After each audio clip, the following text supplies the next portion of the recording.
2022, I am calling to order the Education Operations Committee meeting.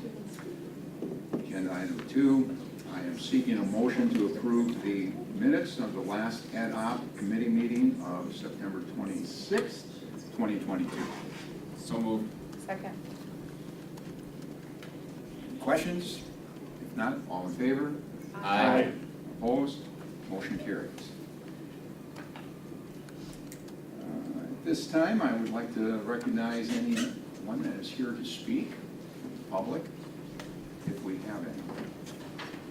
There are none. There are none. We'll move on. Thank you very much. Agenda item number 4, student demographic report. Mr. Udine will present the 2022-23 student demographic report. Well, good evening. Thanks for the opportunity to share some of our demographic information with you. And you know, this information comes from the third Friday count that's mandated by the state. So these are, the vast majority of these numbers are not current. They are based upon what was supplied to the state back in September with that. So that's where these numbers come from. I know you received a copy of the report earlier, so I'll just go over some of the highlights and then answer any questions that you might have regarding that. I think as you saw in the report that we're currently down 118 students. That is not a surprise. That is what we were projecting. And in fact, Bob and I were talking about it. I believe we were about 5 students off in our projection, so we were very close to that. And as you look at our demographics and student enrollment numbers, we are continuing to project a declining enrollment for the next 5 years, to the point of where we get to 2028, we're projecting an enrollment of 7,224 students. So we always like to see those numbers climb, but so far and that's no surprise, the declining enrollments is impacting us and driving a lot of the restructuring conversation. But that is one thing to keep in mind. And really when we look at that declining enrollment, what's happening is we've had some big class sizes previously. They're moving through the system, and the incoming classes are smaller, and they're not reaching that size.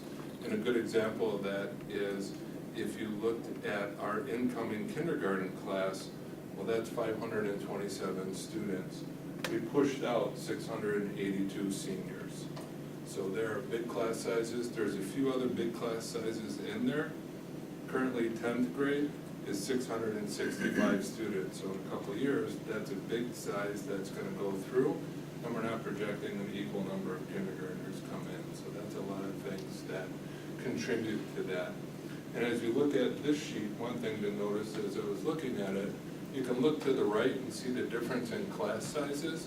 But what's interesting is you look down the column on the right, third Friday from last year, and go forward diagonally to the left 1 year. So you're looking at a first grader and you trace it down to this year's second grade. Those cohort classes are relatively stable and staying the same as they go through. They might go up or down a few, there might be some bigger differences, but we're maintaining our kids.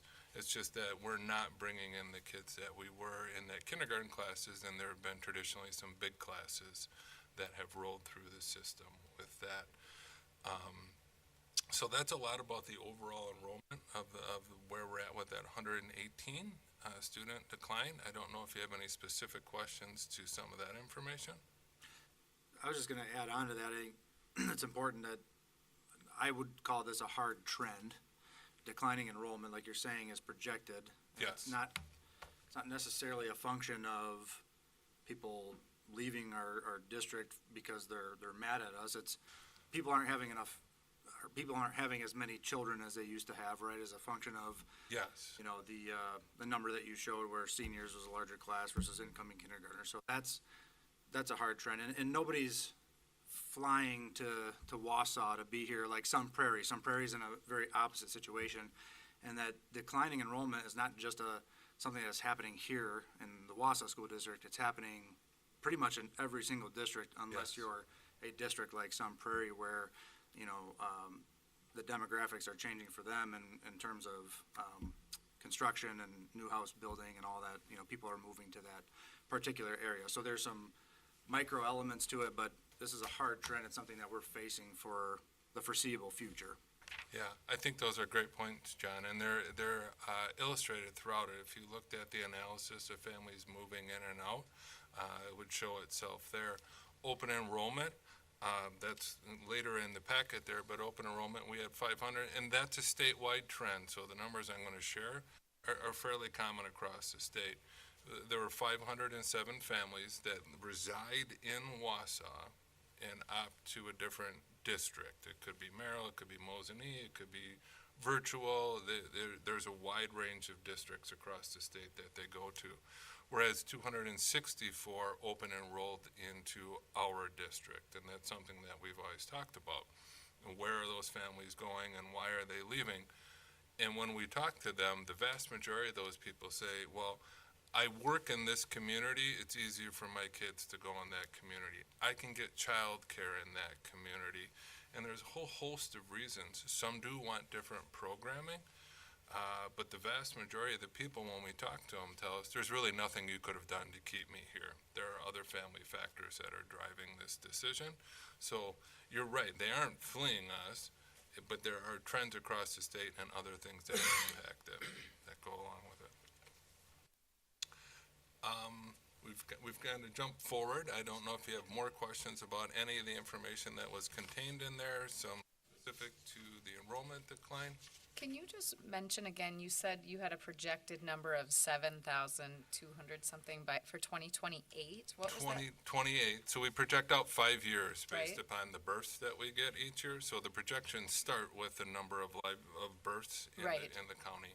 And we, through a very complex formula that only Bob could explain, yeah, it's been pretty accurate, but it is 7,224, I believe, Okay.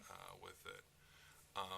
You know, and to John's point, we capture 88 to 89% of eligible families in Wausau come and stay in the Wausau School District. That has been a historic trend. If you look at our kindergartners, we're always getting 88 to 89% of those students coming in. And then usually once they're here with us, we get some movement, but in an 8,000, almost 8,000, well, 7,800 now, district, a little bit of movement is to be expected. Thank you. The other facets of the district, as far as enrollment, has maintained pretty consistently. We're at the same percentage of diversity in the district. Our free and reduced rate, to the surprise, has dropped about 6%, but that also is a statewide trend. There's lots of districts that are seeing a reduction. Remember, we're coming off of a couple of years now where every student had and received a free lunch regardless of whether you applied for it or not. And I think a lot of people don't really realize that, so we're hoping we'll see a bump when all of a sudden it kicks in and say, ooh, it's not free for everybody this year. So some of those numbers dropped a little bit. Our homeschools, the number of students who have opted out into homeschooling, that's decreased for us here, sir. That's, I think last year was 183 overall, and at the time of the third Friday count, there was only 121. Picked up about 62 fewer kids opting for homeschooling. One last piece, as far as the 118, there were a number of families we reached out to. 4K pulls about 40 to 50 of our students open enrollment out, and that is very much driven by childcare and job location. And a number of those families say, we're just going here because it works out, we'll be back for kindergarten. So, like I say, we're seeing a wider variety of factors that impact our numbers. I have a question on the free and reduced drop. That was something we talked about going into this year, that we were worried that that might happen because you go from not having to fill out forms to now this year having to. Do we think that that's the cause of the drop? Do we think that we still have actually the similar number of students that would qualify, but they just haven't, their parents or guardians haven't applied for it? Or do we think we actually had a drop? Because that's a big drop to go from 54% to 46%. That's a big number. Yes, and it's a number, especially in the technology department, we rely on heavily for additional funding. I think it's a combination. We're coming down students, and I was just talking to Karen about it. They're doing another push for forms now through October to see if we can make sure that we captured everybody. In a quick conversation with Karen, she feels like it's more people need to fill out the forms. It's not too far off what she would expect, but it is a big drop. But if we get another push and can bring some in, I think we can make sure we're capturing everybody that needs the support.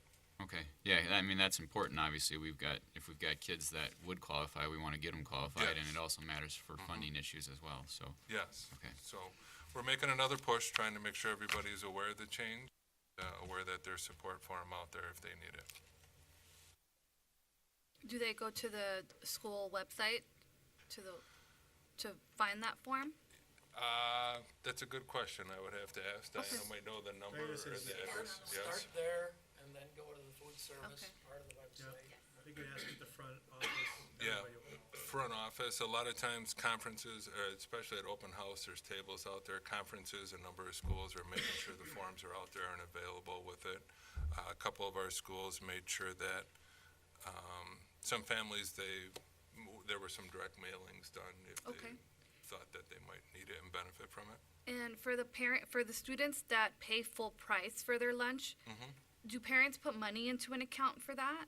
Yeah, Okay. so there's an automated system that'll tell you what your balance is, and I believe Okay. it's set to give you a call if you're below $10, so Okay. you've got some time to make a change.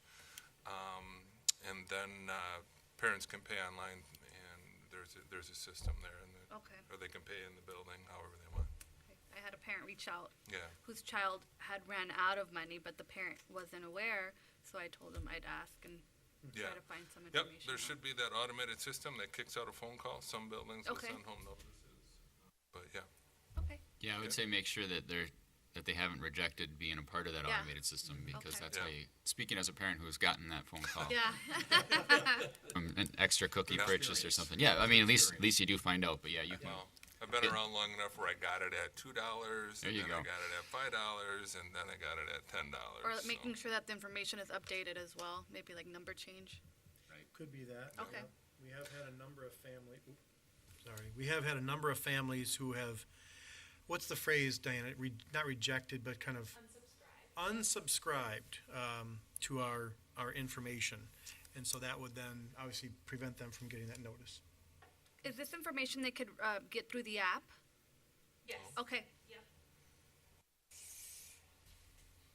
Thank you. Mr. Udine, just a question, and I've been looking at this for a while, going all the way back to the open enrollment trends from 2012-13 up to 10 years later, taking a look at how many are coming in and how many are going out. Now, I know you asked the questions, and the administrative team asked the questions why people would go out, but I am amazed that it stayed pretty equal from 2012 up through 2017, 2018, and then it really hit out. Well, and I think we all know why it hit out in 2020 and 2021, but with that trend more going out and not as many coming in, have we really zeroed in on what do we need to do when it comes to possible programming? Is it possible charter schools? Are they asking for these types of things? Those are the types of things that I'd be wondering about. No, and those are great points, and those are some of the responses when we talk to people. It really is a wide variety of responses, and it's not one thing, and very few of them are just like, forget it, we're out of here, we are completely dissatisfied. That is not, that's not even close to the main reason people leave. It is job, childcare. Some want different offerings, some want greater flexibility, some want smaller. There's a few that left in that time because of political nature of things, so there really is a wide variety of reasons, and that's one of the reasons it's been so hard to get a handle on, because there isn't one or two things we could tweak to regain them. But I think, we've talked a lot about focusing on the positive news stories and sharing the great things and the successes and everything that's happening in the district. And we're constantly reviewing programming and offering more when we can. I would add one, if there were one thing we could do that would get the biggest immediate improvement in that would be to offer childcare. Yeah. That was one of the most common responses that we got in our inquiries. And it is amazing how many districts are starting to look at it because of the fact We're that looking at that is a great way to attract and give the service to not only to our students, but also to our families. If you look And to our at, staff. if you look at the jump that we usually get from freshman year of high school, we pretty regularly have a big increase where our ninth grade class is much bigger than our eighth grade class was before that, and that could be one of the reasons for it, because that is obviously when childcare is no longer needed. So that could be one of the reasons why we see such a smaller amount of students in the elementary school compared to in the high school, where we must be capturing a larger percentage. I don't know how those percentages work out, but we must be capturing a larger percentage in high school than we are at elementary. Because we usually see a pretty big jump in ninth grade where our numbers go up compared to the eighth grade. Yeah, I'm not sure if that's due to childcare. We can certainly take a look at that and see if that's part of the reason. It would make sense, though. Well, we just continue to look at what we can do and move forward. The positive is we do have a lot of students coming to the district, and we need to continue to move that upward and the other downward. So, Yep, thank you. exactly. Any other questions? I just want to add to that childcare comment that obviously as we talk about another topic on this list tonight and consolidation and restructuring, depending on what it is that we can bring forward, we can make a situation where it may be easier to provide those types of services instead of being, Yeah. so spread thin. So it kind of plays into our conversations that have been happening in the community about that particular topic and how that could tie in and be another very good benefit to the district and to the students and families. Yep, exactly. Very good point. Very good And point. I just was curious to know, the communities that some families were leaving for childcare, were they surrounding communities? Yes. Yeah, so by far, DC, well, not by far, DC Everest is one that pulls a lot. Okay. But again, that's the district that's most Yeah. closely tied to us. But it's the surrounding area districts that pull the percentage. And the DC Everest district, they offer childcare? No, I don't, We have some before now. I'm not sure what Okay. their offerings are. I know they've got Right. something through the community center. But I'd have to check to be sure. Because I know we received an email from a parent stating that they were looking to maybe go to DC Everest.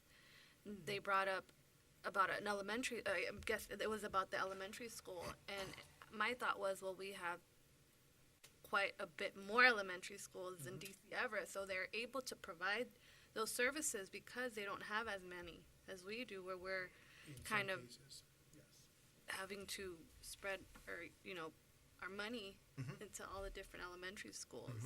So that was just a thought that came to my head of, you would, if you're considering leaving to DC Everest, we also have to think about how many elementary schools we have compared to them.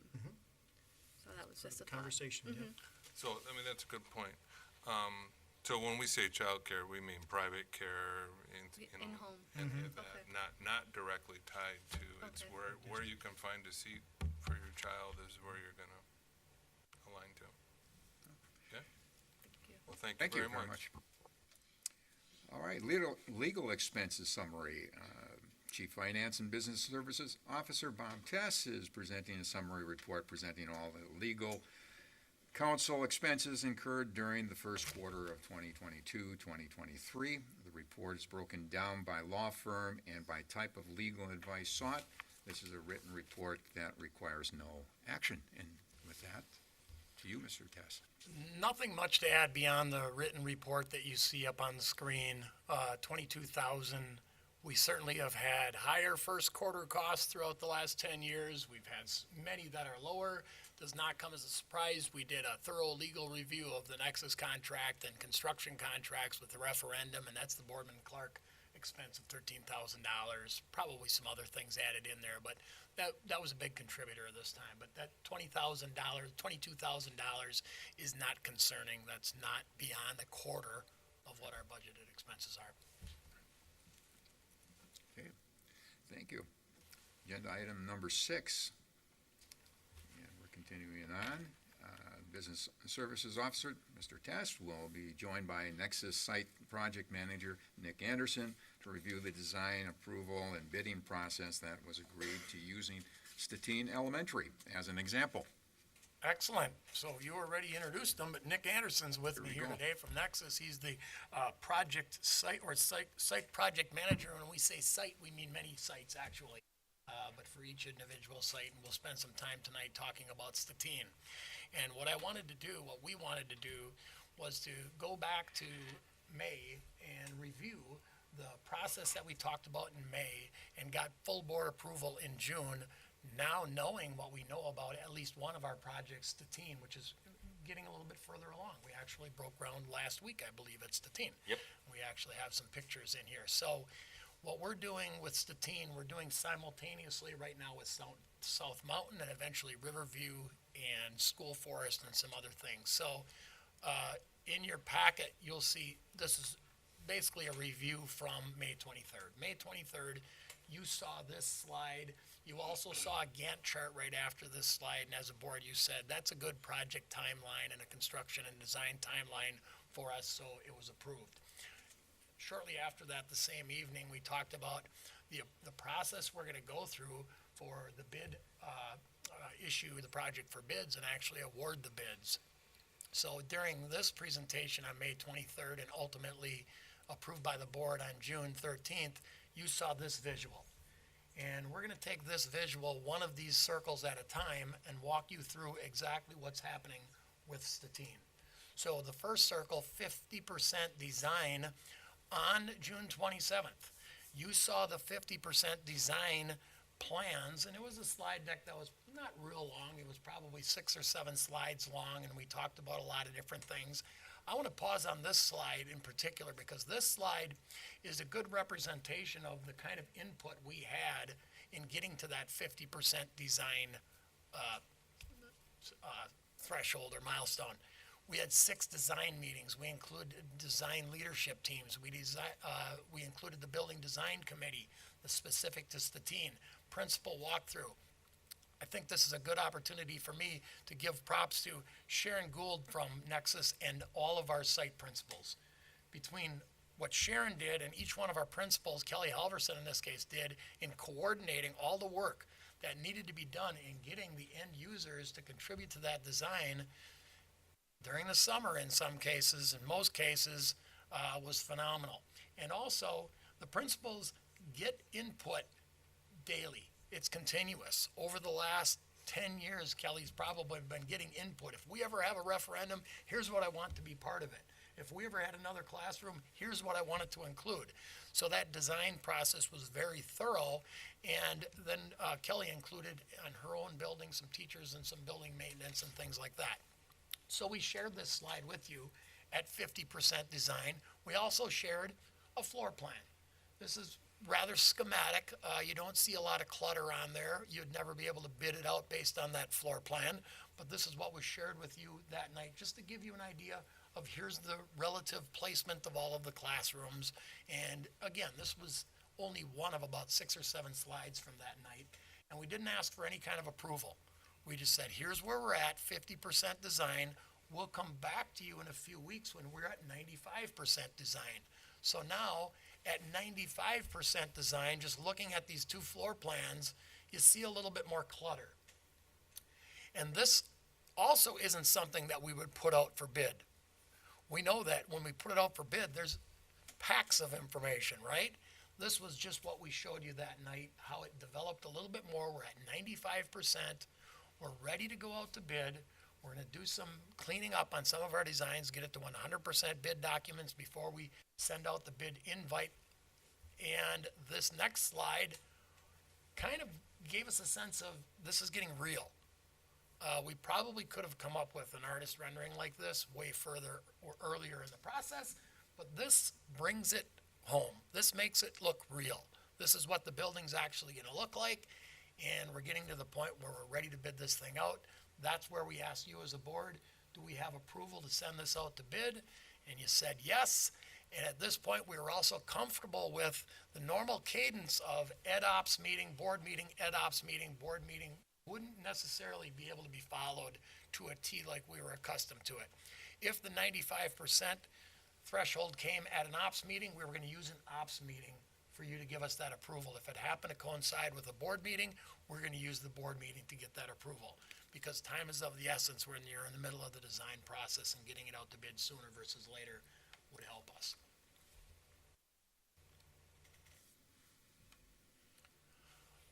At this slide, I'm going to turn this over to Nick, and he's going to talk a little bit about how those bids went out and how we collected. Well, as Bob said, my name is Nick Anderson. I'm project manager for Nexus Solutions. So thank you everyone for letting me come here this evening and tell you a little bit about what I do for Nexus. So once we hit that 95% completion on these projects and the design is pretty well set, then myself and other members from the construction management team start stepping in and figure out, okay, the designers know what's going to be built here. It's our turn to take this out and get contractors to build it. So once we hit the 95% stage, we start looking at these documents and we start breaking them up to what we call work scopes, and I'll get into that a little bit farther along here, on how we can divide this project and get it constructed as reasonable as possible for the school district. So using Statine as an example, bid invites were issued on September 7th of this year. And at that time, a voluntary pre-bid meeting was scheduled. So when a contractor gets his invite, he's also aware that there is a pre-bid meeting that will be held. In this case, that meeting was held on September 20th at 3:45 p.m. after the majority of the students and staff had left the building for the day.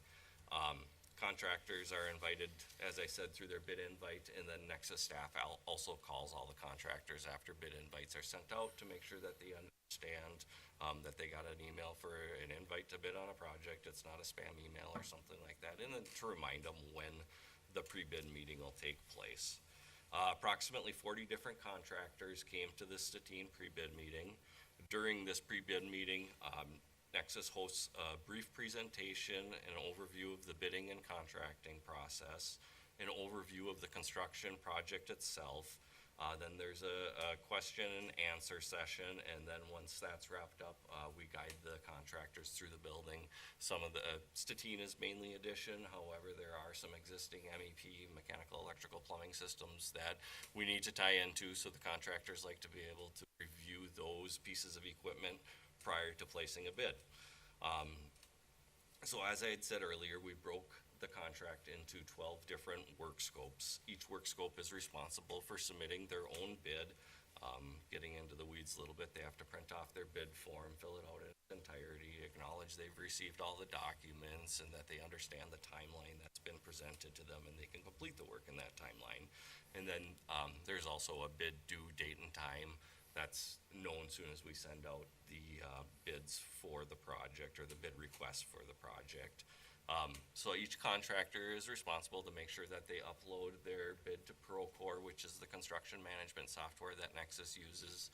We use it a little bit in the design phase for sharing documentation, but really once we go out request for bids from there on, Procore is used through the lifetime of the construction project itself. So I'm going to give you a chance to Yes. catch your breath, Thank Nick. you. So we're going to keep the same bullets up there, but he's addressing two of those circles at the same time. This one with the project bidding and then the administrative approval of the bids. It essentially walks through the same bullets. So about halfway through the bullets up there, I don't know if you noticed, but I flipped to the next screen and then I'll give it back to you, Nick. Okay, great. So for the Steen project, we received 50 competitive bids. So that's 50 broken amongst the 12 work scopes. The received bids were compiled and reviewed with the Wausau School District Administration. The construction bids came in within the construction project budget, which was excellent. After reviewing the submitted bids with administration, Nexus performed a bid qualification process and requested a bid confirmation from each contractor. So, when we get these bids, we want to make sure that the person that put this bid in is very comfortable that they understood the project. We get a lot of question, comments, conversations prior to things bidding, but we always like to do a check to make sure that the selected contractor is comfortable with moving forward the project. And then upon completing the bid qualification process, Nexus and the Wausau School District entered into an agreement allowing the construction progress to begin. So once that meeting took place, the next step was for Nexus to issue 12 contracts to those selected contractors, one per work scope. Contracts were issued. We had a pre-construction meeting. You know, a pre-bid meeting is let's talk about the construction project that's out for bid. A pre-construction meeting is, all right, guys, this is the team, and this is what we got to do to get started, and, you know, and here's kind of how things are going to go moving forward. You know, a lot of talk about safety and billing and sharing of information, et cetera. So we held that meeting on October 14th, and then we actually, as Bob alluded to, we started construction on October 17th. So it happened very quickly. So as of right now, I don't know if anybody's driven by the site, but they've been working out there for about a week. Construction taking place includes they've been doing some site clearing.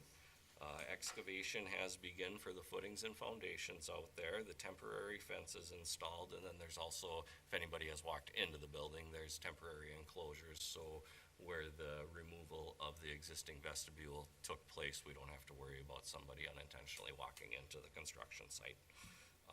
And then in the next 30 days, what you can kind of expect to see out there is the remainder of the footing and foundation excavation. We expect to have the footings and foundations poured.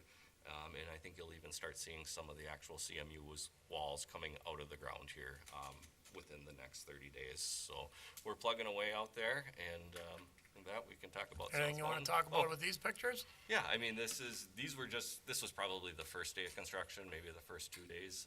If anybody's driven out there, you can see that it's even changed quite a bit since then. You can kind of see the existing vestibule parked behind the excavator there, right next to the lull. That's been completely removed.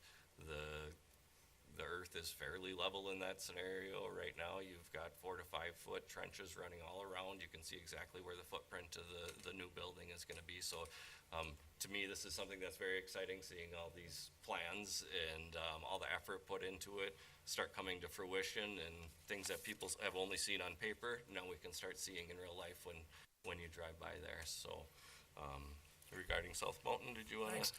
Just one thing, the last circle of those 5 circles, the project budget and schedule updates, the budget is still very much in development. We haven't hardly started constructing anything. We haven't paid any of our 12 scope contracts out yet. We paid design work, obviously, project development work. We've paid some owner direct expenses, things like that. The budget is very not exciting right now. We are within budget. I'm going to just verbalize that. But over the next couple of months, we're going to develop a format that we feel comfortable with, that we can bring you regular project and budget schedule updates periodically. And it's going to be probably more than one project. There will be a time where we're coming here. Here's what we're doing at Statine. Here's what we're doing at South Mountain. Here's what we're doing at Riverview. And we'll have a budget report that we can share with you to give you confidence that we're within budget and we're on time. And those are the things you want to really tune in on, because we want to stay on budget. We want to stay on our timeline. And then we'll maybe show you some more fun pictures as we get further. We didn't have a lot to share with you with Statine, but we're going to see some walls go up, and then it gets a little bit more exciting to share some of the pictures. So we'll be doing that. Right now, we're doing this simultaneously with South Mountain. As a matter of fact, we got our bids back for South Mountain, and we did come in at budget. And we're going to be breaking ground there maybe in a couple weeks. Shooting for 2 weeks, yep. 2 weeks from now. So we're doing this simultaneously, and you aren't going to see this thorough a presentation every single time, and you'll see that update monthly, starting probably around Christmas. So with that, an opportunity to ask any questions of Nick or myself, or even Larry's here to maybe ask any questions. And no motion or anything, or no actions being asked. Any questions? Well, I greatly appreciate the fact that we're moving forward like this. And I do enjoy the foundation aspect. Oh, good, I'm not the only one. Now I know the footprint is coming. you know, Yes. So, Yep. You've got That is pictures exciting. out there, and you'll be able to see how big is that addition. appreciate And that. thank you everyone for your time. Thanks, everybody.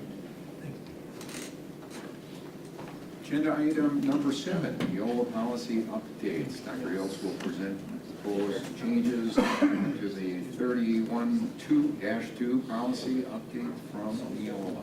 Absolutely. So we will go through these the same way we've gone in the past. I'll just read and make sure we have a pause moment for each policy, and if people have questions, be happy to address those. So we'll go ahead and get started. First one's just definitions 0100. Any questions? Okay, I'll keep moving. 0161, parliamentary authority. Anything? Seeing none. 1213, student supervision. Seeing none. 1421, criminal history record check. That was up last time too. Some small changes there.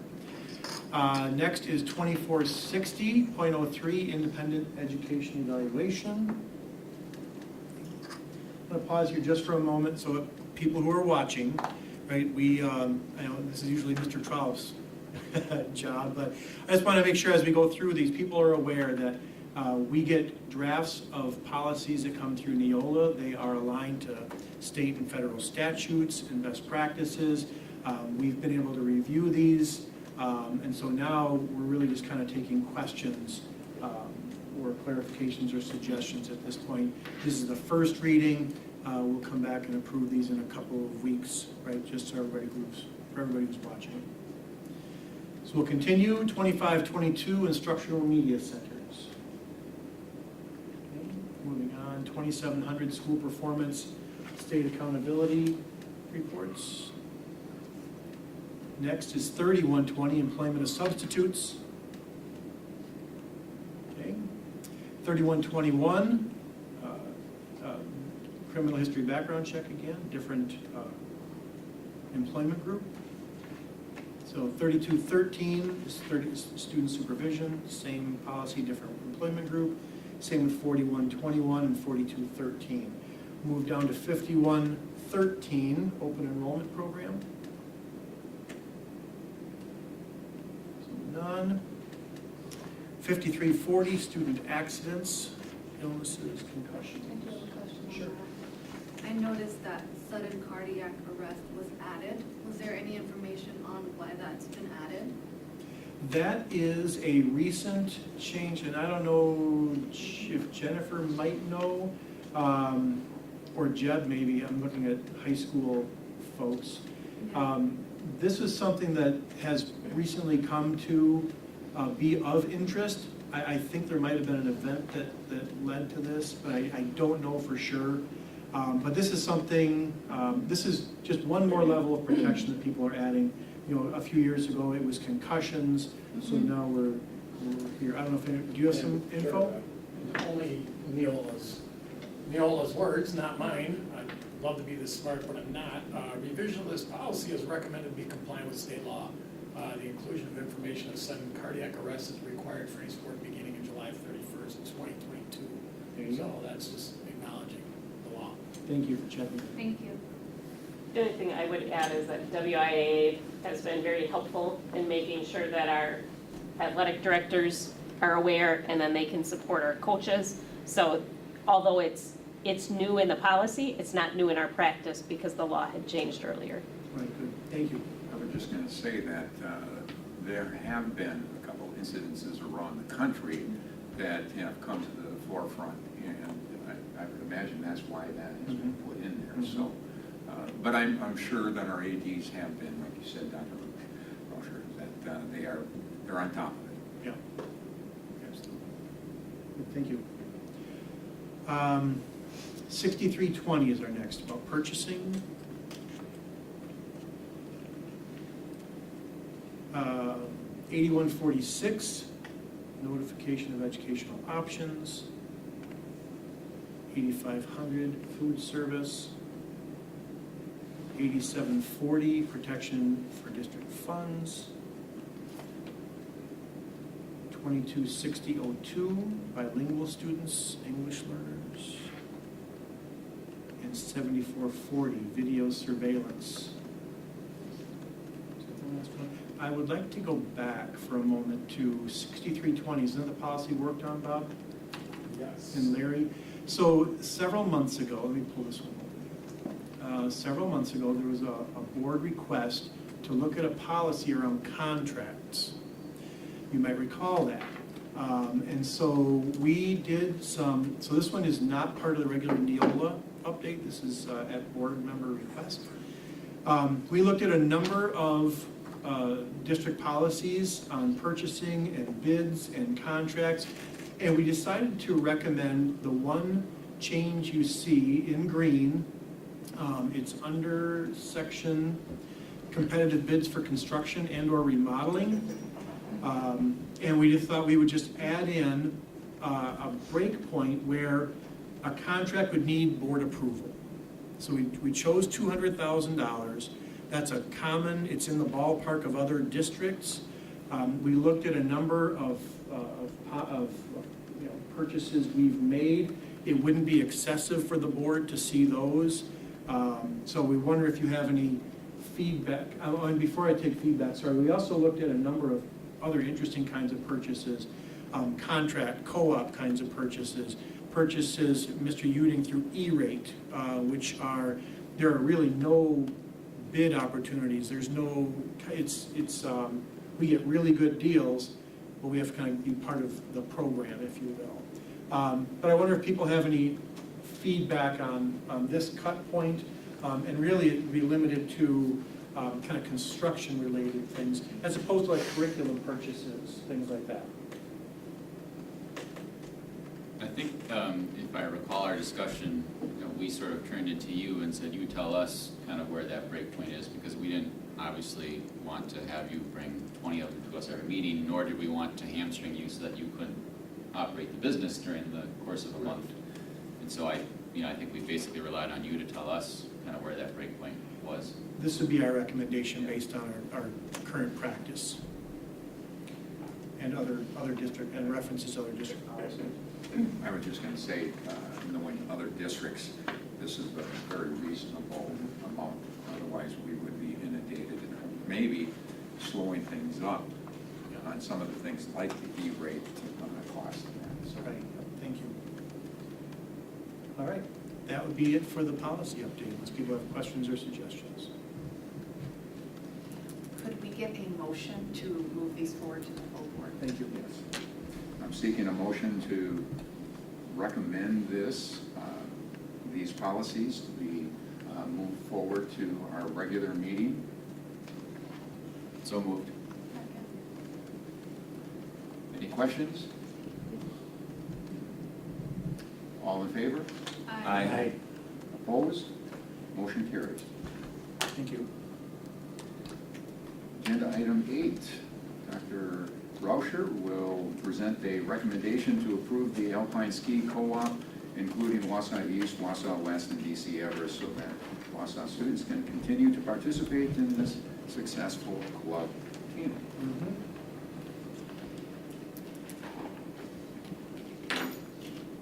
Hello, everybody.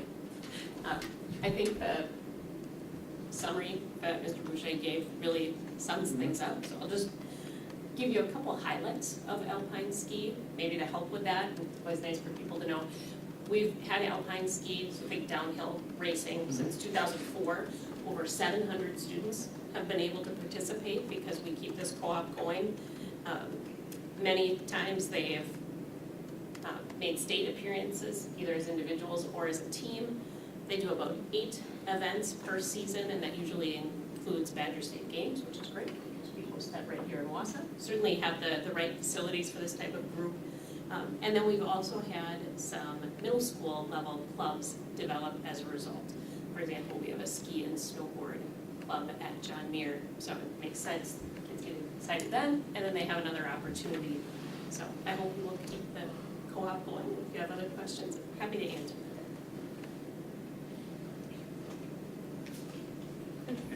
Go ahead. As far as the equipment for that, the child and the family has to buy all that for them, right?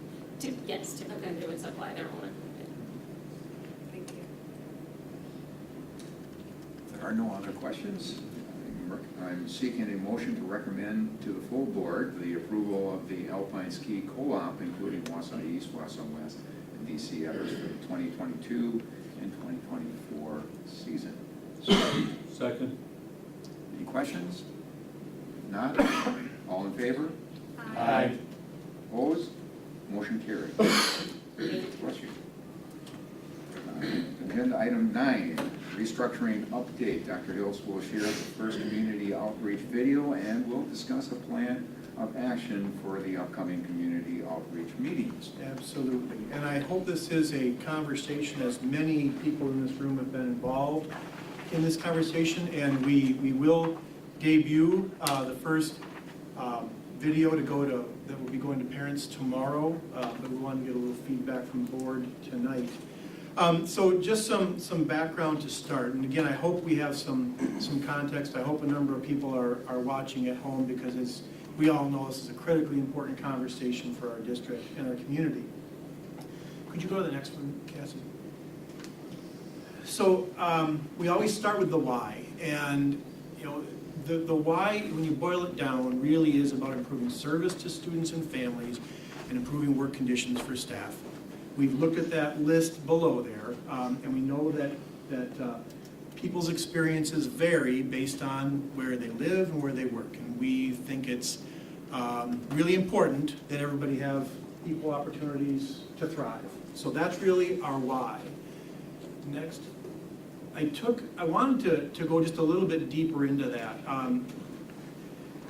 I attended, and this will come up in an upcoming slide, but I attended a workforce development summit last week put on by the chamber, and we had some speakers that spoke to some of the economic challenges, staffing challenges, and just kind of the economic landscape. And it struck me at that point that the school district is an important piece in our economic health. And so when we talk about better serving students and families and creating better work environments for staff, it really feeds a larger purpose, right? When we offer better service and conditions, when we're more successful, the Wausau community is more successful. It's healthier. And so this is a bigger conversation even than our own educational world.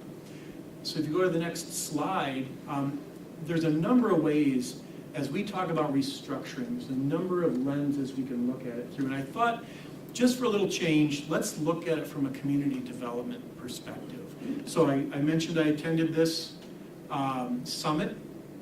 We had Mr. Dennis Winters. He's the chief economist from the Wisconsin Department of Workforce Development.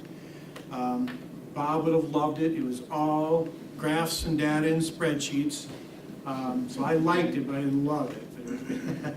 And then Mr. John Roberts, who is an economic development consultant, works with municipalities and states all around the nation. So it was a really good meeting. Go to the next one.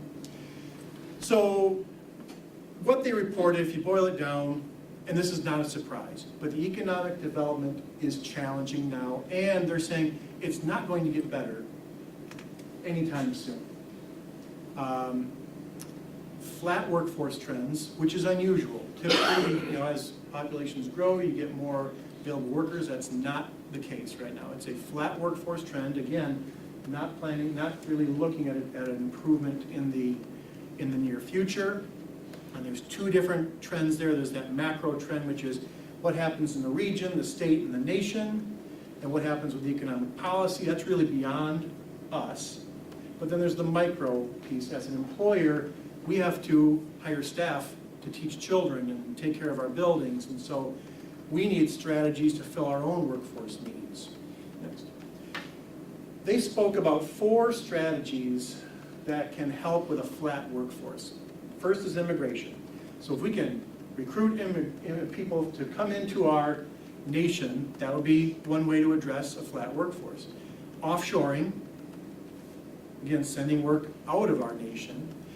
Re-engage, or I added, in my own words, prevent, because I think that's a role the schools can play, chronically unemployed or underemployed.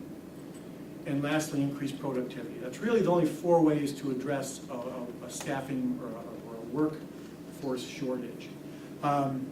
again, we're critical because we prepare employees, right, as they're young, but we also serve as an important piece when people are trying to attract employees. High-quality school systems are, we keep hearing from employers how important our role is in that process. Next. So when we talk about re-engaging workers or preventing people from becoming unemployed or underemployed, the whole key is eliminating barriers.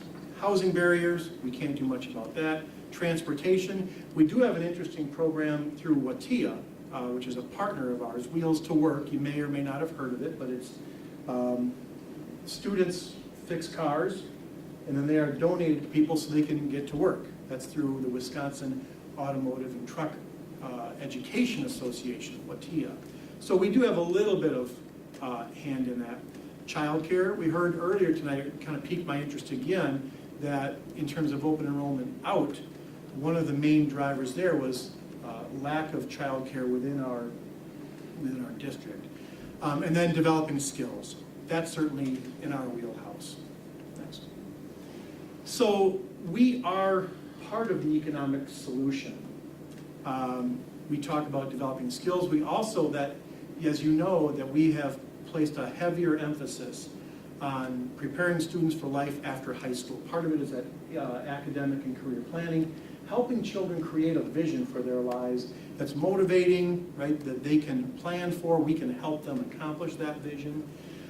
So that's where, that's the main component that we can play in this picture. I did want to note, and I think you mentioned it, Mr. Creasure, you know, as we talk about restructuring, that may offer opportunities for us to offer some childcare, perhaps to our employees, perhaps to community members. So that's something that is always kind of you know, in our eyesight there.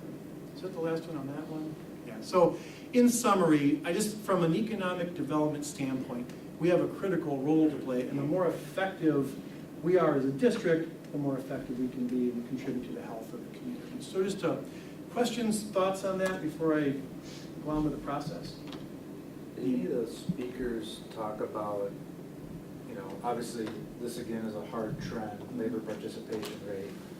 And one of the biggest factors is that the largest generation of our time, baby boomers, is getting to that age and beyond that age of retirement. And so when you look at the total population of people that are in the baby boomer generation, it's a huge section of people, a large number. So that's hard to backfill. And so that's part of the reason why we're in this situation. And this, again, is not something that it's only what Wausau School District is dealing with. Every single employer in the state, in this community, in the country is dealing with this. We're all fighting for, you know, people to work, you know, in our organizations. So yeah, it's not going anywhere anytime soon. And it's not, you know, again, it's primarily because those baby boomers have retired and gone off and are leaving the workforce at such a pace that it can't be replaced. So like you mentioned, immigration or offshoring, other ways to combat it. So did they get in that demographic why a little bit, or? A little bit. They really approached it from the fact that this is not a surprise to anybody who's been paying any attention, right? This was projected back starting in the 80s.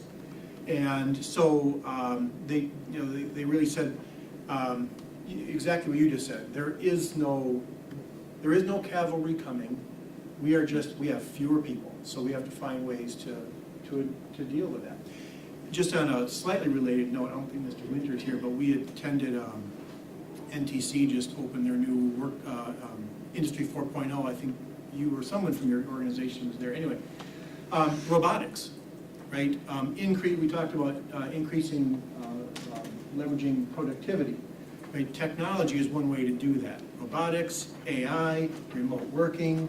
I learned about co-robots, where one robot takes care of another robot. It's like a whole community of robots. It's like fantastic.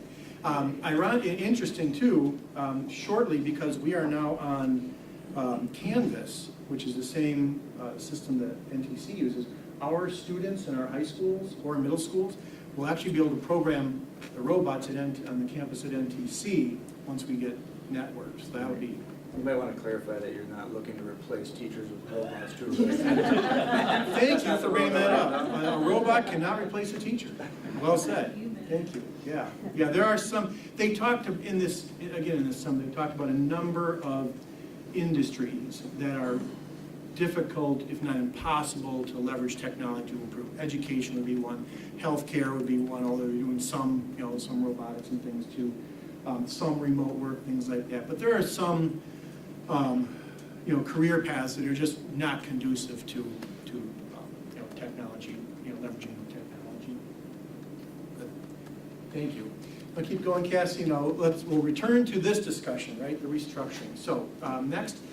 So you've seen these before, but again, hopefully people have tuned in tonight. This might be the first time. So when we talk about our long-term challenges, this is what we're trying to boil them down to. Inconsistent student access to programs, right? Inconsistent staffing. This is elementary and high schools and even some middle schools, but we aren't talking about that quite as much. Staff working conditions, attracting and retaining staff, we just went into that quite a bit. Declining enrollment is a major driver of this conversation. Our open enrollment trends that we just talked about.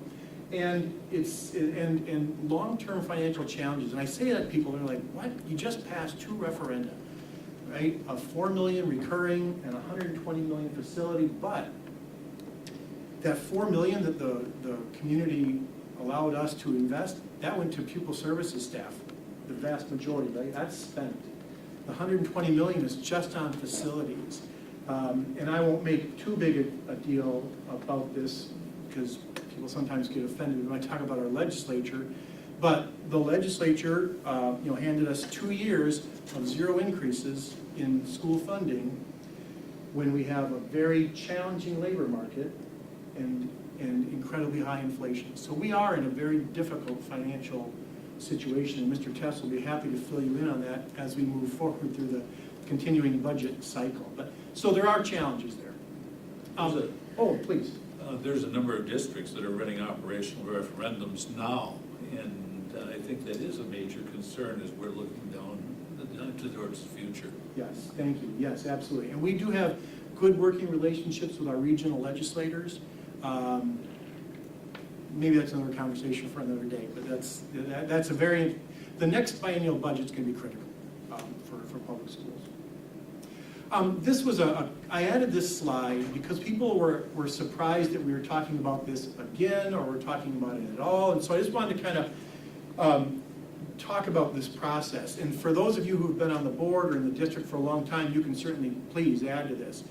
One, this conversation about merging schools has been going on for years. I think, Mr. Boucher, you've talked about it when you were teaching here. Am I exaggerating? No, you're not. No. So that's been a few years. A few years. A few years.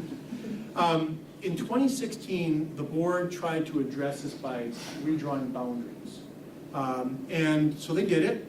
Difficult work to do. People were upset. And frankly, we now find ourselves, again, in a situation where we have overcrowding and then underutilization of buildings. So boundaries, at least at that point, was not the answer to this. And I don't know if anybody has anything to add to that. Well, I would add, just because I was part of that, even when we undertook that process, we knew that that wasn't going to address the differences between our secondary schools at East and West. And it, of course, wasn't going to address the facility differences that we have. It wasn't going to, make one school that was 100 years old without air conditioning be the same as the new school that has air conditioning, or the more modern educational facility. So we knew we weren't addressing any of that. Right. And we also knew that it was something that would probably continue to change over time. We were hoping that it would be as long from then as possible, because it's not an easy thing to go through, but we knew it wouldn't be permanent. Right. Yeah, thank you. Thanks for adding that. So in addition to that, we have tried to have this conversation in the last few years. Unfortunately, the first time we really tried to engage in it was during the pandemic, and engagement was near impossible. So instead, we knew we had to, we had some significant facility work to do. So we were thankful, very, very thankful for the community passing this referendum. But this board said, we still have to have this restructuring conversation. Let's pull the $60 million of elementary work out, except for some safety and security and a few of the expansions you heard about tonight, to make room for this conversation to occur. Then, last May, the board created those 2 subcommittees. They met all summer. And then, knowing we'd have to expand this conversation, we started talking with our staff about a month ago, and we'll give you a little update on that. Let me pause here and see if people have questions or anything to add to that. I think it goes back to your very first slide of the why, right? And creating for staff, students, and families that, equality, and then looking at all the hard trends that we're facing and that those aren't going away, and that choosing to do nothing is not a real good answer. So doing something, we could put together a plan that provides so many positives to the district that it's, it's a smart thing to do, and it's a smart thing to keep talking about and to try to bring something forward that makes sense, so that it prepares us to be the district of choice. I would say that we already are. There's probably certainly things that we can improve, and we're working on those. But we want John to sit up here and talk about how we stole 200 students from other districts, right. This year. We want other districts to be complaining that we're taking too many, so that's the position that we want to be in, right? Yeah. So I think you go back to that why, and it should really help you answer a lot of the questions, or certainly any negative aspect to some of these discussions that typically come up. Mm-hmm. Yeah. There's risks either way, right? There's risk for doing something, there's risk for not doing something. So. Well, I think Mr. Krischer makes a good point, and has made a good point months before, talking about, first of all, are we reactive or proactive? And I think that's a conversation that we've all had for a long period of time. We want to make sure that we're proactive. Even our community has said that to us. Start being proactive and not reacting all the time. And so this opens up the discussion with our community very well. It's also one of our 7 habits that we teach all of our students and our staff and our families. All right, I'll give you a brief update on the staff engagement process. So you saw this before. We did an informational video, asked our staff, how confident are you that this will make a difference? And they were split about half and half, right? About half were pretty confident, the other half were like, we're not sure about this. So then we took all of their feedback, answered many of their questions in a second video that you've seen, and then we asked them the same question. We wanted to see if there's any movement. Frankly, very little, a % or 2 in different categories, but really no significant movement. So then we went into their comments, which is the next slide, I think. This was the main golden nugget that we got from our staff. They want to see a draft of a plan, something that they can react to, something they can, say, something they can evaluate whether it will make a difference or not. So that's what we would like to do moving forward. We would like to draft some plans for board review. But we sent out a 3rd video to our staff reflecting that, and we said 2 things have to happen before we can do that. One, we haven't even talked to our families yet. So many of them are likely unaware this conversation is even going on, so we need to engage with them for a little bit. And secondly, we need to agree on what our priorities are. If we're going to do this, what outcomes are most important, so that when we look at different models, we'll be able to evaluate those models based on our preferred outcomes. So we, see, where am I at? Sorry, I started talking. So we, we'll do that tonight. So we put out a survey to our staff. We started about 19 likely outcomes. We shared those with our admin team. They helped us distill it down to about 13. And we sent that list out to, we sent it out to our staff to get their priorities, right? Of these 13, what are your top 5? So we want to know what they think is the most important. Tonight, we're going to share with you the first video for our families to educate them on the why and the challenges in this conversation.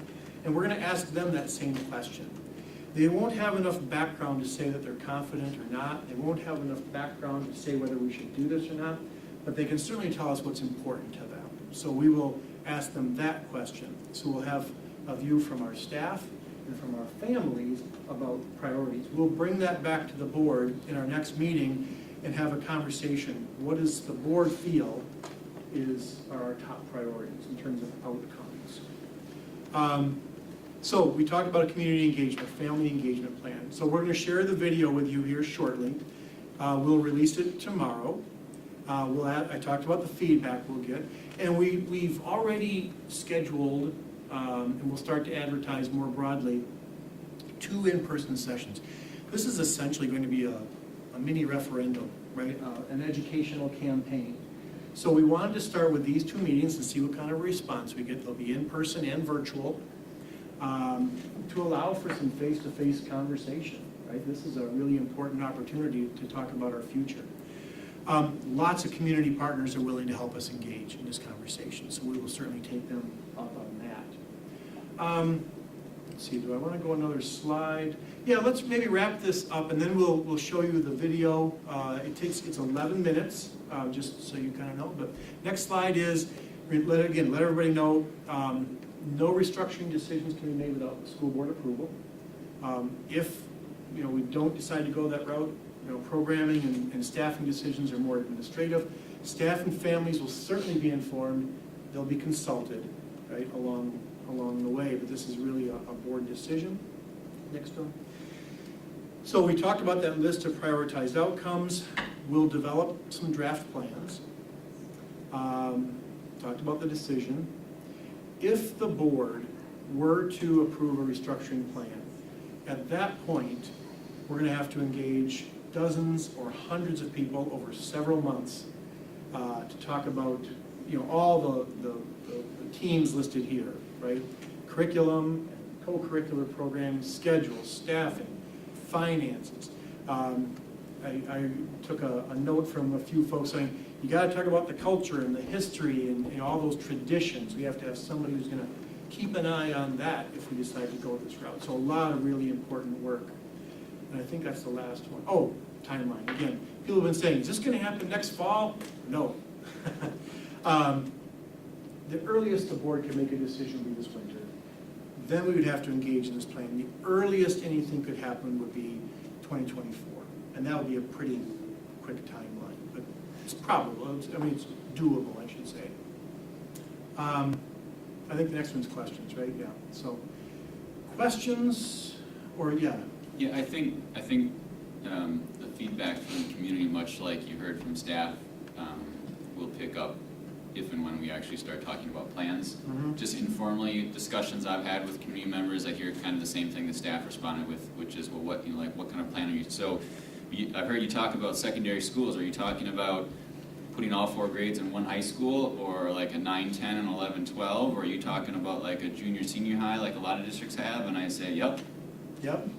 We're talking about all that stuff. Yeah. And so they don't have much to react to yet. Yes. And once we start having board meetings where we actually discuss plans, I think we'll get a lot more reaction. But I think the plan right now to just kind of get not an opinion on what the plan should be, but on some priorities that's a good idea. That's going to get better feedback than, what do you think about restructuring? They're just going to say, well, tell me what the plan is. Right. And we will leave, thank you for that, and we'll leave an opportunity in the community feedback just for open comments, questions, suggestions. I'm sure we'll get a lot of rich feedback there as well. You said something else that was, you said lots of things are important. There was another one I wanted to, I lost it. I was too busy listening. So, anything else that people want to? Yeah. Diana, would you add anything from the communication standpoint?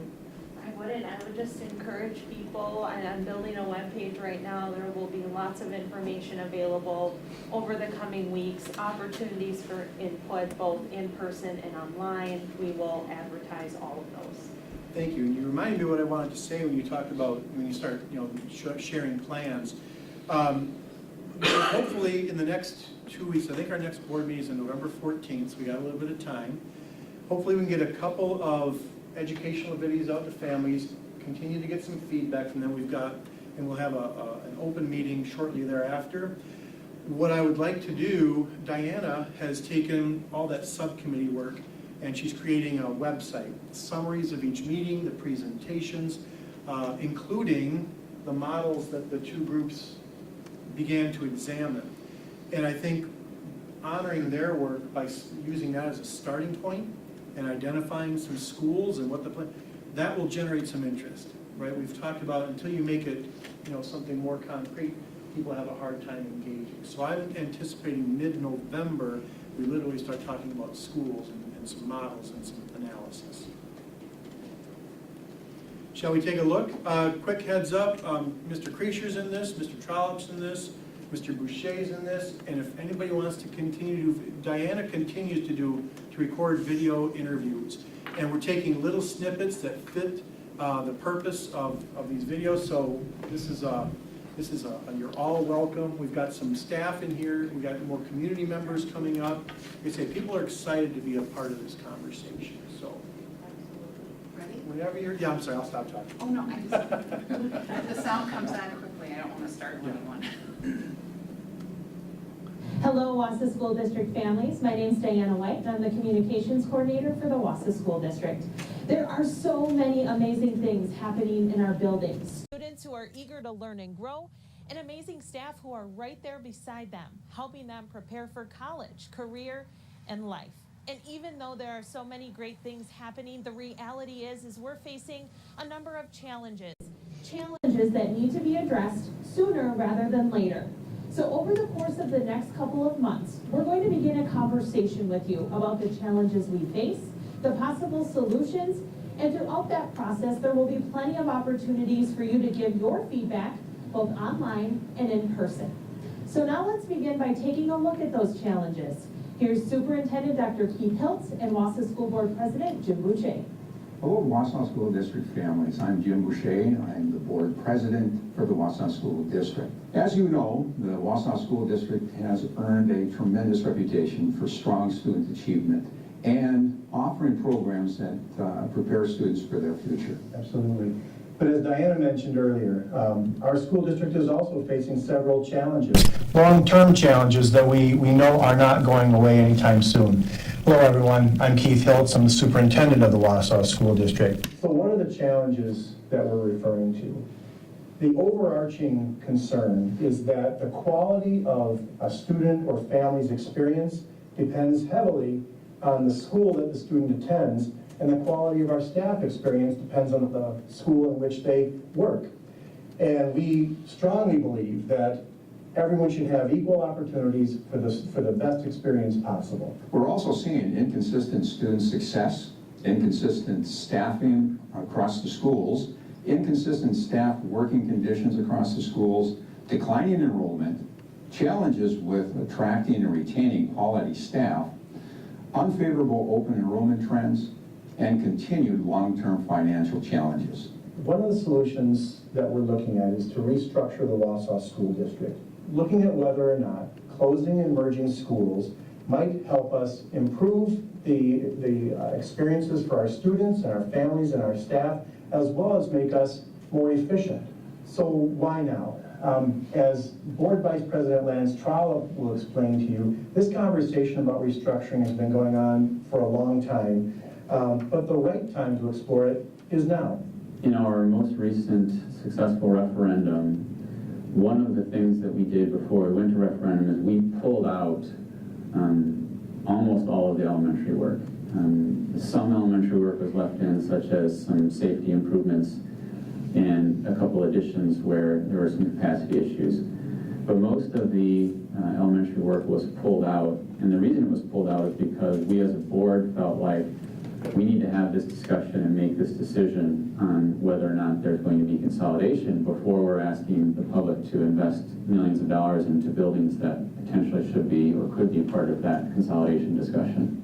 Over the summer, a school board subcommittee made of school board members, school staff, and community members met 8 times to better understand the cause of these problems and to explore whether restructuring the Wausau School District might offer solutions. In short, They see several potential benefits to doing so. They also learn that restructuring can help us address these challenges we face proactively instead of waiting to be forced into action by declining enrollment or fiscal challenges. Wausau School District Career and Technical Education Coordinator, parent, and coach John Winter was part of that subcommittee. Well, I thought it was really good work just because we were able to look at the data and we were able to look at the trends without really knowing which direction we were headed, and to really kind of walk away from it knowing that we need to do something. So from the beginning of this process, we knew we would need and wanted a wide variety of voices involved in this conversation. So in September, we started to engage with our more than 1,200 staff in this conversation. We explained the challenges we faced, how restructuring might help us, and then we asked them whether they had confidence that restructuring might help address these problems.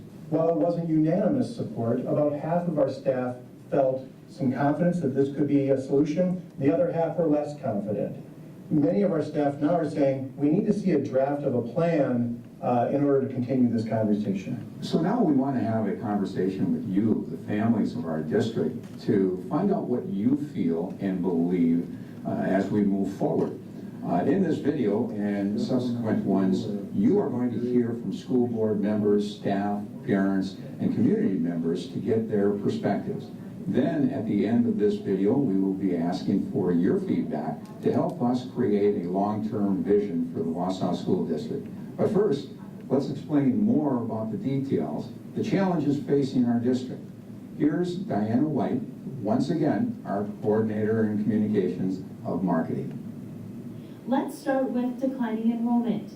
Did you know the population of our region is dropping and data shows even more declines ahead? Why? Families are having fewer children. Making it worse, like many districts, we also lose students to something called open enrollment. Reasons include, but are not limited to, the location of childcare and relocation. Declining enrollment, regardless of the reason, is a problem because it makes it harder for us to maintain our high-quality academic and co-curricular programming. Another area of significant concern is that our students do not have access to the same academic and co-curricular programs or the same supports across all of our schools in our district.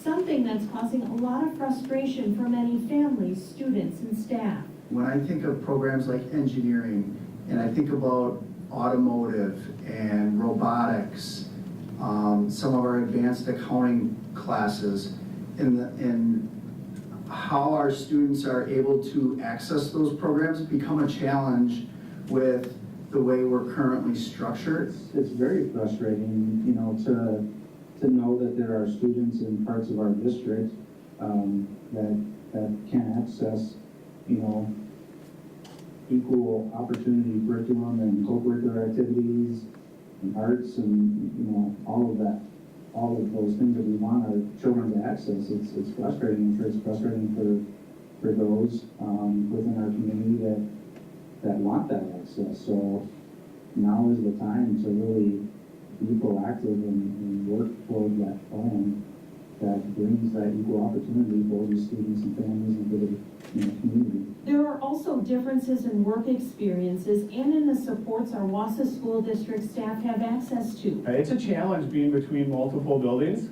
You always have that kind of multiple duties that are added to you. It's hard to do your best for kids when you're split between so many different places. For instance, several of them work in multiple schools because of lower enrollments. That means if your student is in need, they may not be able to get the necessary support because the one person to help them may be at another school or on the road. And we all know how difficult it is to find employees right now. It's no different at the Wausau School District. Teachers, custodians, building support, nutrition services staff, not to mention bus drivers, are all in high demand. Staffing more than 20 buildings is incredibly difficult. And we can't forget the financial needs of the district. Between declining enrollment, uncertain revenues from our state legislature, and our own inefficiencies caused by maintaining all of our buildings, our finances are strained, and it's getting all the more harder to invest in our people and our programs. So how might restructuring provide relief to these challenges?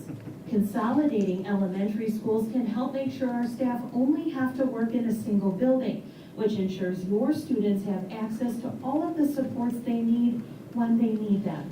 And another benefit, we can stabilize class sizes. Restructuring would also decrease the number of your students who are district placed. Did you know that currently there are 60 students who are not able to attend their home school because their grade level is full? That means they are getting placed in other schools, ones that are not in their own neighborhood. And it's not just academic opportunities, but co-curricular opportunities as well. Bringing all of our students together will build healthier academic, arts, and co-curricular programs. So whether it's co-curriculars or academics, whether you're confident or not confident of restructuring, one thing is certain, these challenges we talk about are here to stay. So now is the time to be proactive. Thanks, Diana.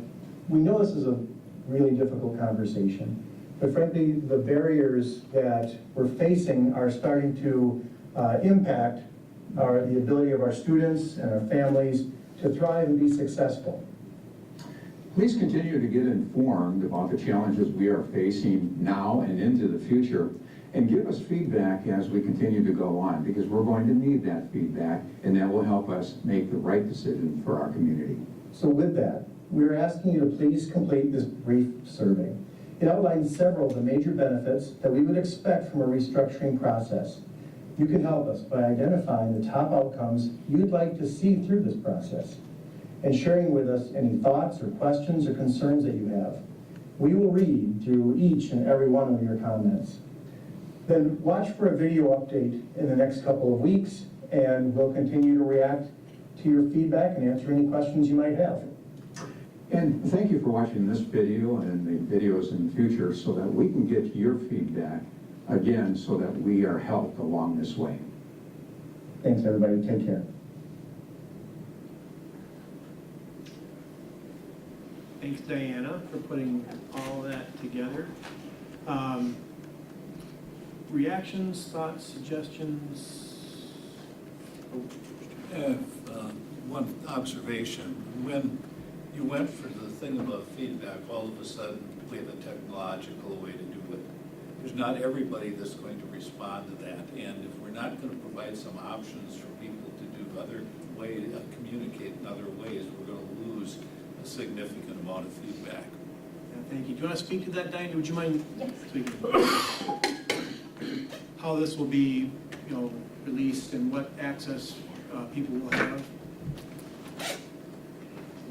Good evening, everybody. Yes, in terms of how people can access the survey, fully aware and understanding that not everybody has a smartphone that they could access that QR code. So a couple of things, when I send out the email, I'm also going to include a link directly to the survey.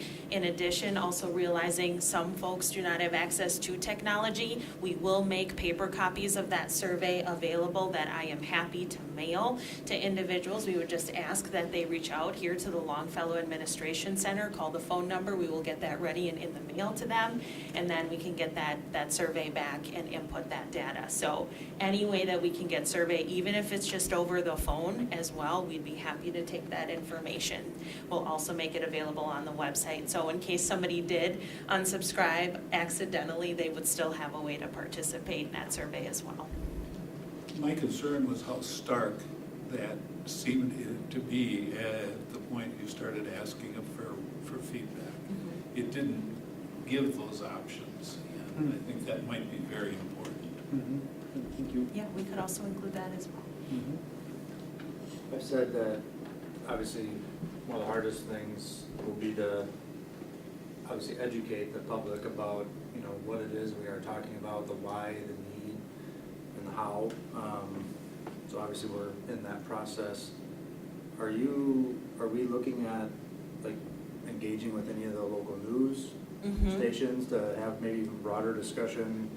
I don't know if they'll give us a lot of time or a segment, or at least allow us the opportunity, right, as a district to Absolutely. help get the word out there. I mean, obviously, Mhm. local news should be about local topics, so I would think that we could engage there. Yes. So. And we have a great working relationship with a lot of our media partners, and there's already media interest around this topic, which is great.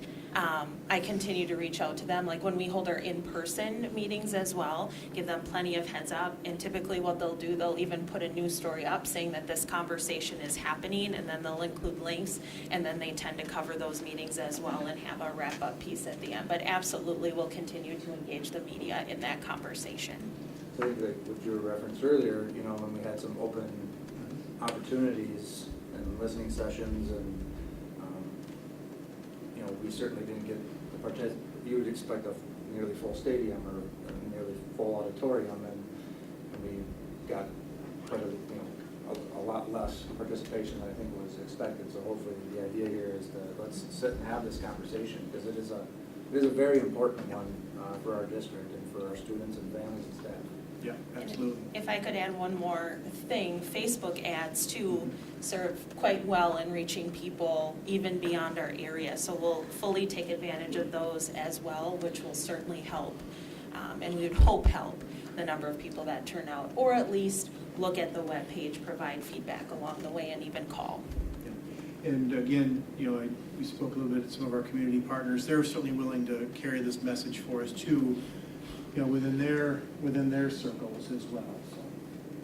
Yes. But yeah, all suggestions. On the local news front, I did get interviewed by Chad Holmes, Bull Falls Radio, last week, and this wasn't the only topic, but it was one of the topics, and so we discussed it as well. And I think as we start this conversation, especially when we start talking about plans, we're going to see more opportunities like that. Absolutely. That's a good point.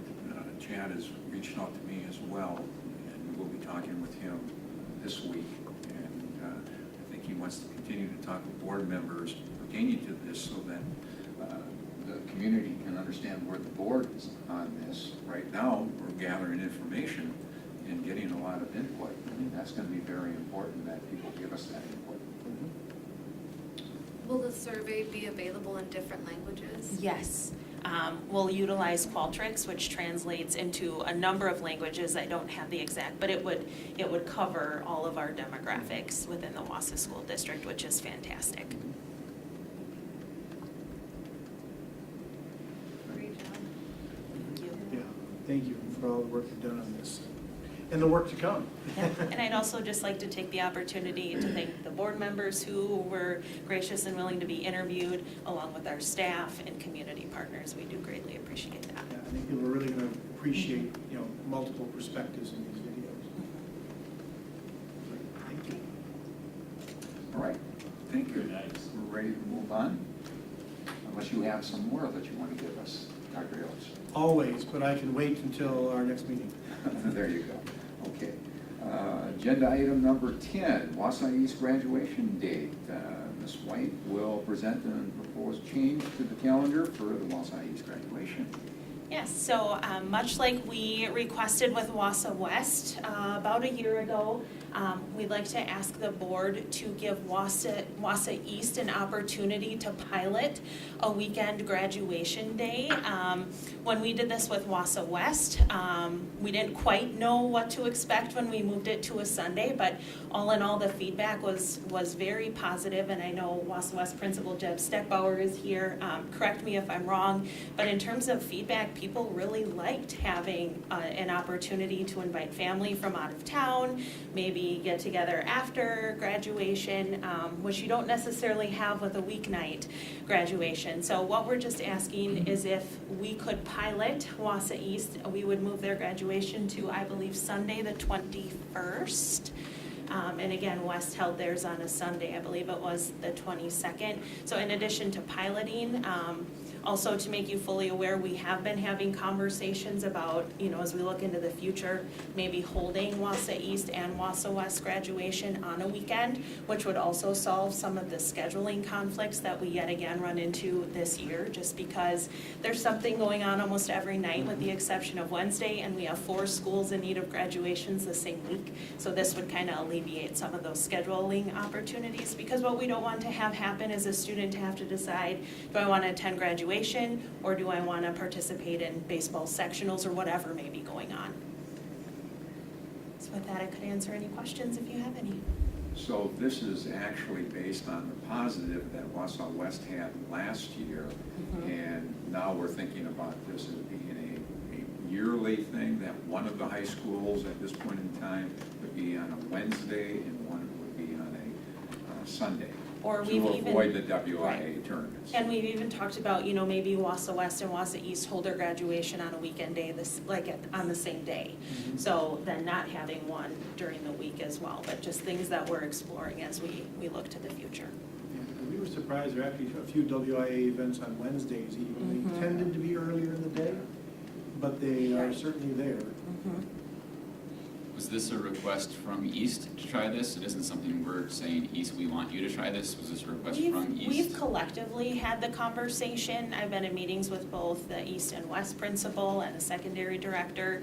Just exploring, just because there was the positive feedback for Wausau East, but then also knowing, or Wausau West, also knowing Wausau East had some scheduling concerns this year, that also brought that up to the forefront. Okay, yeah, 'cause I'm fully supportive of it if it's something that East wants to try. I just wouldn't want to force it on East. And They Wausau didn't East want principal Deb Foster is here. Deb, you have anything to add? We do have conflicts on the date that were originally scheduled with baseball, soccer, potentially golf. So I would hate for families and students to have to make that type of decision. And so we would be supportive of moving to Sunday. Yeah, and that was the same thing we did last year for West, so it makes sense to me. Well, I like that you're looking at it now and not a month before graduation like we had last year, because that becomes a problem. And I think I made a comment then, said, can we get away from this? We know when the WIA tournaments take place, let's make sure we avoid them, so. Yes. There you go. Are we looking at a late afternoon or evening graduation? What time did we have it last year? I think It was afternoon, wasn't Did it? it last year at 2 o'clock. That seemed to be favorable for people.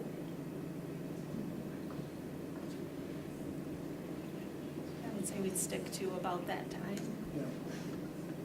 We would need a motion. Does this need, okay, Yeah. we need a motion, I'm seeking a motion to recommend to the full board the approval of the change to the Wausau East graduation date as presented. So moved. Second. Any questions? Not, all in favor? Aye. Opposed? Motion carries. Thank All you. right, we're now at Thank you. agenda item 11. I'm seeking a motion to adjourn. Second. I'm sure there are no questions. All in favor? Aye. Opposed? Motion carries. Can we take a 5-minute break before we start the next one? You're the boss. Well, I suggested. We're taking a 5-minute. All right.